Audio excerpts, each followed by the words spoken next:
Hello everyone, welcome back to the Hindu Explainer series. I am Kushagra Goel. And yesterday, a lot of you had doubts regarding editorial statements, right? So we'll be beginning with that. And I know that what kind of question you will be anticipating, and that is about transit anticipatory bail. So don't worry, I am going to explain that. And after this, apart from that, any other relevant news also is highlighted, alright? Now, before I begin with doubts, some of you asked a question that I highlighted only one editorial yesterday. So does that mean the others are not relevant to study? Exactly, right? Now, only the points that are highlighted are the articles or news that you need to keep in mind, all right? But that does not mean that you should stop reading editorials, all right? I regularly tell all of you that these are editorials which I point out are not relevant from exam point of view, but for your general upbringing, right? See, all of you are still students. All of us, even I am every day learning something new that comes out in the newspaper, right? And therefore, from an examination point of view, I highlight the things that are relevant that needs to be noted down in your notes for current affairs, all right?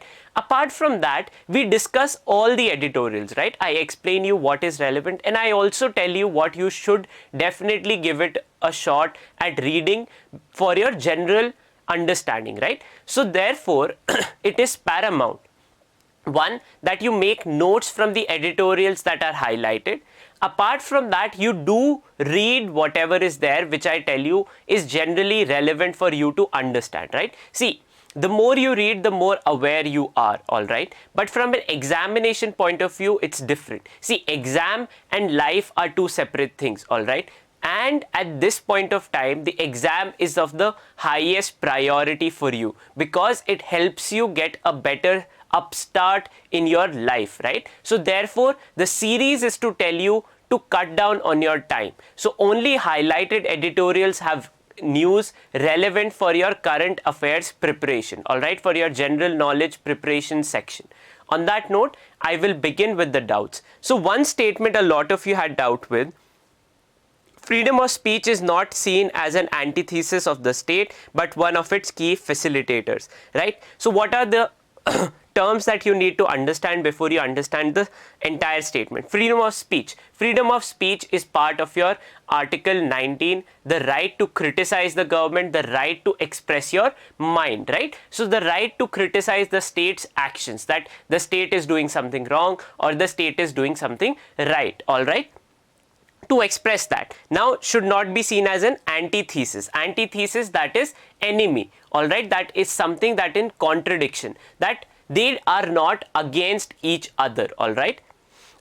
And but one of its key facilitator, that is, it's something that helps it. So for example, I say that the series is a facilitator for your current affairs preparation, all right?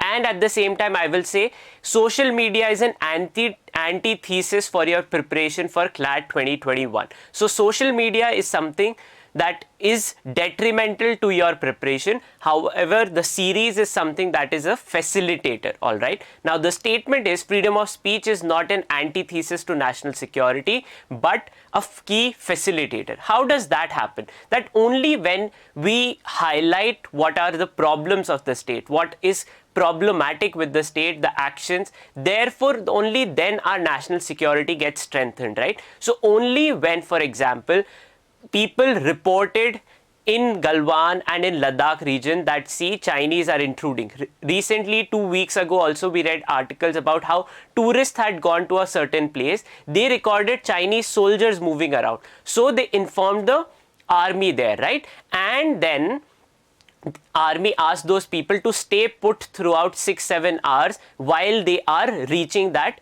point, right? So the people who informed the armed forces were expressing their opinion, right? They expressed that, see, this is happening, and then they facilitated national security, right? Had this been like, if, for example, you take a another viewpoint on this, it would be that, see, someone is reporting our national security lapse, we will not report it, we will not highlight it. How could Chinese? This would show army in the bad light. Now, that is something that would seem as a antithesis to national security, that someone has been able to view that this has happened and yet it is not being reported. It is during the Kargil war also, it was the herders, the shepherds in the region of Kargil who reported to the national armed forces that, see, there have been some movement that we have noticed on the heights, and I think you should keep a check on this. And then the army realized that Pakistani forces had captured the heights at Tiger Hill, right? So it is only when people criticize or tell what are the lapses that national security gets strength. Similarly, 26/11 attacks, right? It is after that we realized that it was through sea route also, small boats that we need to track, because there can be terrorist activity from the sea. Since then, such an event hasn't taken place, right? So you learn your lessons only when people talk about it, right? So for example, today we will read the news about Sri Lankan government not punishing people who are in violation of human rights, and at the same time promoting those people to constitutional positions, right? So that is a criticism, that is a expression. Only then we realize, then the government can take a note of this, right? Similarly, our foreign external affairs minister Subramaniam Jaishankar was speaking at Security Council yesterday, and he highlighted how vaccine nationalism should stop, right? So that is something he's criticizing other people for. He's exercising his freedom of speech to facilitate overall global security against a health crisis, right? So only when we talk about things that we can resolve it, right? If, for example, I have all the knowledge and I keep sitting at my home, it is not going to help you, right? Similarly, all of us are part of the nation. The fact that we criticize or point out mistakes doesn't mean that we want the nation to fall. It means that we want the nation to correct our mistakes so that we get strengthened. That was the essence of the statement yesterday, right?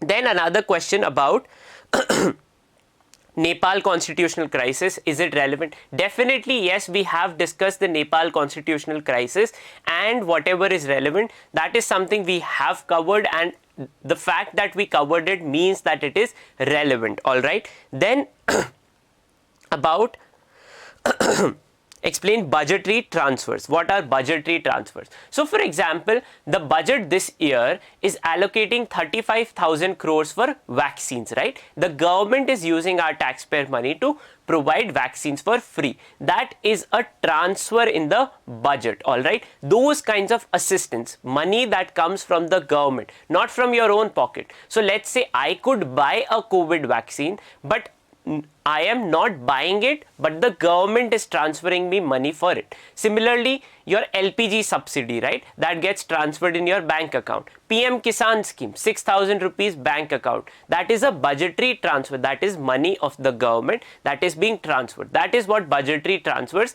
are, all right? So the editorial in which budgetary transfers featured were about how much assistance government is giving to farmers. We have known that Indian government support for farming is far less in comparison to how much countries in the West support their farmers to ensure that they continue remaining in farming, all right? On that note, doubts about transitory bail or bailable offences, all of that we'll cover at the end of the video, so stay tuned for that. Then there are certain other doubts about topics that are not relevant. If I am not taking up a doubt that you have highlighted, believe me, that issue is not relevant, all right? On that note, let's begin. So on the left hand side, you have Nikita Jacob gets 3 weeks transit anticipatory bail. Again, we'll discuss this. Then on the left hand side is something really positive for women's security, right? It is about a case against Priya Ramnani rejected. Who had filed this case? This case was filed by former Union Minister MJ Akbar, right? He was a journalist. She alleged and highlighted under the Me Too movement on Twitter that she was sexually harassed by MJ Akbar, and trying to suppress that, he had filed a case of defamation on her that, see, these are false allegations, but the court has rejected his case and upheld the right to dignity, that in public interest and public good, court has accepted contention is not a man of stellar reputation, all right? So it is the dignity of the woman over the right to reputation of another. Just because you did something and someone points out your mistake, yes, it does affect your reputation, but that was a false reputation, right? Just because you have made a name out of yourself without telling people the truth about yourself, that is false reputation, right? And you cannot argue for reputation above dignity of another woman, and that is what the court has stated. Sexual harassment at workplaces is something of an important thing, and it should be known to you in general, right? So petrol prices for the 9th day in consecutive rose yesterday, and at some places in country they have risen above the 100 rupee mark. Not relevant news for us, all right? Then apart from that, also all criminal related news. The overall evacuation rescue operations at the Tapovan tunnel have also slowed down, and that a lot of people are still feared trapped inside the tunnel, all right? Then moving on, farmer protest and issues related to that, no progress of any conversation between the government or the farmers, no rapprochement has taken place, all right? Then moving on the editorial front, right? So only one editorial is on relevance, which is on the left hand side. Within this also there is one policy. The editorial is in light of another road accident that took place sadly in Madhya Pradesh yesterday. A bus fell in the canal and almost all the people who were in the bus got trapped and drowned, right? Now, so here it are certain facts about India, that almost 1,50,000 people died in road accidents in 2019, and India contributes to world's 11% of road accident. This is despite India having only 1% of the vehicles of the world, and road safety and in general is something of a real concern. Now, a solution to that is also highlighted in a policy, that was the new Motor Vehicles Act, right, of 2019. What is this policy? The policy is zero tolerance rule enforcement. What does zero tolerance mean? So for example, how a lot of times you would have seen, or you personally would have also gone to a place without wearing your helmet, right? And then you would have requested the policeman, or have seen someone seat belt nahi hai or helmet nahi hai, and then you would request the policeman to let you go because you have certain urgency. Zero tolerance means whatever be the case, if you have not followed the traffic rule, you will be penalized for that. That is what creates real deterrence, because then zero tolerance means there is no subjectivity. If you are not following the rule, you are liable. That is exactly what the zero tolerance policy means, and that the Motor Vehicles Act was towards zero tolerance policy, but almost all states, even the states that are ruled by the same party that brought the new act, have not followed the Motor Vehicles Act, is what the editorial is telling us, right? So road safety is something of a duty of all of us, right? Only when all of us are driving safely on the road can generally roads be safer. At the same time, it also highlights that every time an accident takes place, we ask magistrate or bureaucrats to investigate what happened. But actually we need scientific understanding of how roads can be safer, how traffic can be managed properly, right? So that is also something that the MV Act envisions. Moving on the left hand side, the ambiguous levy, it is about the proposed tax on PF contributions, that even people who are contributing above 21,000, and that is something of that features not just high value individuals but normal salaried class, and they will also be taxed now. Because see, Provident Fund is a social security scheme, and just because some people are able to benefit more out of it than others does not mean that you create taxation there, is what the editorial is saying. Another problem that the editorial states is that this could also lead to retrospective taxation on Provident Fund, alright. So now we'll have to see how, because this will be implemented now, we'll have to see how the taxation is actually quantified, right? Then the main editorial talks about how in general India needs to improve its systems and institutions to be a better nation, and that is a evaluation article about how different things can be improved to overall contribute better structures and bodies in the country for overall development of the citizenry. All right, different books have been highlighted, political theories to make the point. Then the next editorial is also about the health budget, right? This is written by Niti Aayog. Niti Aayog is the think tank of the government. So this is highlighting different schemes of the budget itself for health policy. We have discussed this on February 2nd, all of them. Therefore, I am not discussing them all over again. However, if you missed noting those things down, point make a note of them from the editorial, such as the Ayushman Bharat scheme, the Pradhan Mantri Jan Arogya Yojana, the National Health Mission policy of 2017, then allocation towards the Ayush Ministry, and how in this year's health budget it is about also sanitation and clean water supply within the health budget, right?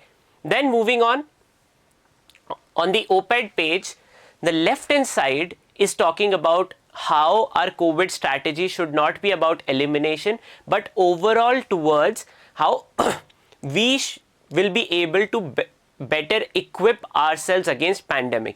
Then that one realization that we should accept a harsh reality that we cannot completely eliminate a disease, and therefore it becomes important that we focus our attention not on eliminating one disease but overall improving the health of every human being, because and living sustainably, because that is something we can control, we can realistically achieve.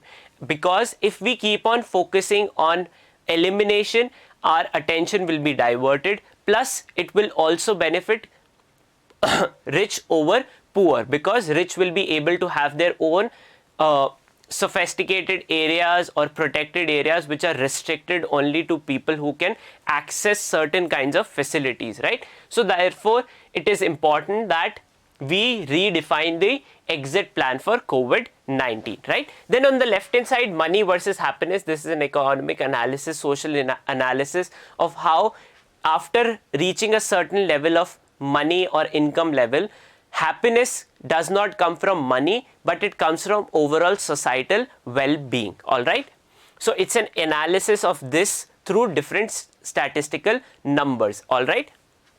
Then moving on, the growing rights crisis in Sri Lanka. So at the beginning of the video, how I highlighted that there is overall deterioration of human rights in Sri Lanka since the Rajapaksa took power there, right? And that is something we have known, reported differently also, and how, see, human rights are something that are an affair of everyone. It concerns everyone and not just people of Sri Lanka. It is something that is being highlighted to Indians to tell what is happening in Sri Lanka, right? So that the Human Rights Council and different bodies have highlighted the overall deterioration of human rights in Sri Lanka since the Mahinda Rajapaksa government took power there. All right.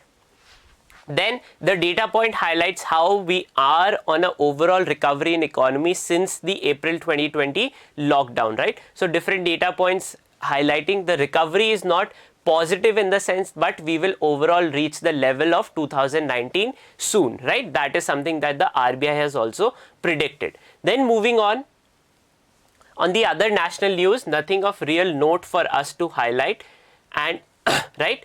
Then moving on, there are two things that you need to note from here. All right, this is our external affairs ministers talking at the UNSC. So he was talking about two things. One, India has decided to gift 2 lakh vaccines to UN peacekeepers. Under what program has India done so? It has done so under the Vaccine Maitri program. Who has India decided to donate the vaccines to? UN peacekeeping forces. Who are UN peacekeeping forces? UN peacekeeping forces are approximately 90 to 1 lakh in size. All right, they are forces that the United Nations, under the banner of United Nations, that is, they are recruited from different countries and they are peacekeepers. That is, for example, if there is a conflict zone. India had peacekeeping forces in Sri Lanka during the civil war and the conflict between LTTE and the Sri Lankan government. So there were Indian peacekeepers. Peacekeepers are those to ensure that the fight does not escalate into a hot war, right? Similarly, in Afghanistan or any conflict zone, UN peacekeepers are appointed, all right? So India has decided this to the UN peacekeeping forces, UN's Department of Peace, under which the UN peacekeeping forces fall, right? So vaccine Maitri program, under which they have done so. And second thing that he highlights, that vaccine nationalism and hoarding of vaccines should stop, and countries in general should support the COVAX initiative. We have discussed the COVAX initiative. It is a global initiative to develop, purchase and deliver vaccines worldwide. It is under the WHO. Now, apart from that, there is another thing. Don't certify bills as money bills, Congress writes to Om Birla. What is this? This is a constitutional power that is being discussed. That the officer of the Lok Sabha, who is that officer? The Speaker. The Speaker under Article 10 of the Indian Constitution is given power to decide whether a bill is an ordinary bill or a money bill. How does that affect any passage of a bill?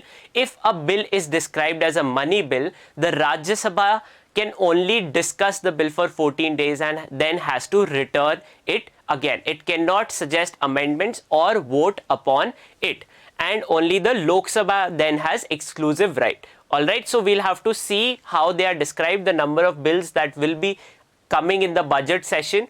They are also highlighted here. That is not of real relevance. Which bill is described what is of speculation. The constitutional power becomes important for you all to note. Alright. Then moving on the international space, nothing of real relevance apart from one news which is in the very small corner. Pakistan likely to remain in the FATF grey list. Now the FATF will meet from February 21 to 26 in Paris, and that is when it will be determined whether there will be a change in the status quo of Pakistan. Grey list in FATF, Financial Action Task Force, right? It sees money laundering and terrorist financing. Now, grey list means that a country is under observation, that it is violating the laws, it is supporting terrorism and money laundering, and should get its act in order. All right. So, probably or not. So, that is speculation. There are reports coming out. It might stay as a member on the grey list. So, we'll have to wait for the meeting to conclude. All right. Then moving on. Another economic scheme has been approved, which is production linked scheme. We have discussed production linked scheme. If you reach production level at certain level, government will incentivize you further. For which sector has it been approved? It has been approved for the telecom sector. All right. And what will be the outlay in this scheme? 12,195 crores over 5 years. What is production linked scheme under telecom sector that is being supported? It is manufacturing telecom equipments. All right. And the scheme will be implemented from April 1, 2021. All right. So the sector under which it has been approved, the components that is being supported, and the overall outlay that is being provided under the scheme are things that you have to note. Now, manufacturing telecom equipment such as mobile phones, right? Screens, any of these products related to mobile telephony or telecommunication equipments, right? 4G, 5G, towers, all of that the government wants them to be indigenously manufactured. So if you are doing that, government will support you in so and so manner is what the scheme is about, right? Then moving on the sporting news, yesterday Rafael Nadal bowed out of the Australian Open, and Faf du Plessis, the captain of South Africa, retired from Test and will solely focus on T20s. All right, that is the update news. Moving on. Right.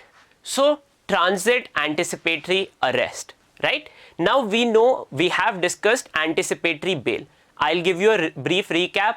Anticipatory bail is filed by you when an arrest warrant has been issued but you haven't been kept under police custody. So before you are arrested, you want to get bail. That kind of bail is known as anticipatory bail. Now transit anticipatory bail is a phenomenon wherein, see, one arrest warrant has been issued, but the arrest warrant, let's say, has been issued in state A, but the person wherever he or she resides is from a different state. So you can only apply for transit anticipatory bail when the place where your arrest warrant is being issued and the place where you reside is of different states, all right? Two different states. Any state of India it could be, but they have to be different. So then the person can move for transit anticipatory bail in his home state, because anticipatory bail can only be filed in the same state or jurisdiction where the warrant has been issued. So let's say a warrant in the particular case of which is being in news, this warrant has been issued from Delhi police, that is Union Territory of Delhi. The people are residing in Maharashtra, alright. So they have moved for transit anticipatory bail in Maharashtra, because anticipatory bail, if they want to move, can only be moved in the state of Delhi, alright. So the purpose of transit anticipatory bail is to grant intermediate bail is granted. What is the definition of this? Intermediate bail is granted so that the accused is given time to file anticipatory bail before court where the warrant has been issued. This is given to the people, the accused, time period. The purpose of transit anticipatory bail is to give them time period so that they can approach the appropriate forum and file for anticipatory bail, alright? Because bail in general is a right, and if the offence is not of serious nature, even in cases of serious nature, you have a right to approach the court. Now, to provide you time, because you are in a different state, you will go to that state, file the case, file for anticipatory bail, you will probably hire a lawyer, try. So that entire time period, that is what is transit anticipatory bail. So a quick recap. It is only available when the case has been filed in one state and you live in another state. So the police will come and arrest you in that particular state because they have a warrant. But because to reach or get a bail, you have to go to that particular state, you are granted protection through transit anticipatory bail in your home state, so that you can go and file for anticipatory bail in the state where the warrant has been issued. That is what transit anticipatory bail means, alright. The notes of this will be available on the Google Drive. However, you can make a note of this here also. Hello CLAT aspirants. As you know that CLAT 2021 is getting closer and closer. And if it is your dream to argue before the Supreme Court, or become a judge at a High Court or a Supreme Court, or create the most important investment contracts for the country and help us realize the dream of being the largest economy of the world, for all of that you need to clear CLAT examination. And for that you need assistance, and Law Prep Tutorial is the oldest institution to do that. And as COVID-19 reduces, the date for the examination comes closer. We are starting with our offline classes. The offline classes have a historic record of producing AIR 1, AIR 2, AIR 3 on a regular basis. And in offline classes, you don't only just get 500 plus hours of offline classes covering the entire syllabus of the CLAT examination. You also get unlimited doubt solving sessions, and with doubts comes the curiosity and confirmation of your knowledge. And along with the confirmation of knowledge, you need to test how much you are actually recollecting it, right? So for that, there are 50 plus offline mock tests based on the new pattern on passages. And for all that you need to do is visit our website lawpreptutorial.com or contact us on the numbers that you appear on your screen. On that note, what are you waiting for? Register for the offline classes, because as per COVID restrictions, we have limited seats. So hope to see you on the other side.